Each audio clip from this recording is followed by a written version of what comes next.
sa aking tiyan. Ayoko na, dahil minsan, ang aking lapis ay kalahati na lamang. Ayoko na, dahil sa dilim ng aming bayo, paano pa ako makapag-aral kung wala namang ilaw?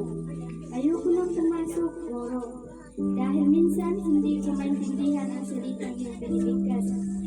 Ang dila ko'y kakaiba, ang wika mo'y naiba.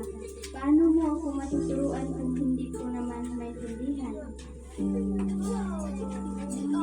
Bakit ikaw, Goro, hindi sumusuko? Kahit ikaw ay gutom na rin, naroon ka sa feeding program. Ikaw ang nagluluto, ikaw ang sasandok, ikaw ang unang nakugutom para lang siguraduhin na kami may laman ng tiyan. Kahit walang kuryente, dala mo ang pisara, ang chok, ang tinig na walang kapahuran. Ikaw ang naging ilaw ng aming dilim. Kahit walang gadgets, ginagawa mong aklat ang mga bato, ginagawa mong papel ang aming mga palat, at ginagawa mong aralin ang mismong buhay na aming nararanasan. Kahit kami mga batang gutom, pagod, at minsan ay walang pag-asa.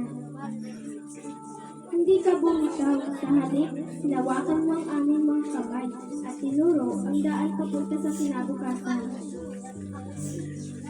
Kaya't narito kami, nakatayo sa inyong harapan, hindi para sabihin ayaw ko nang pumasok, hindi para isigaw. Salamat, Guro. Salamat sa wagas na malasakit. Salamat sa sakripisyo na lampas iyong tungkulin. Salamat sa pusong hindi sumusuko. Kahit ang katawan ay pagod, kahit ang kinabukasan ay sukatan.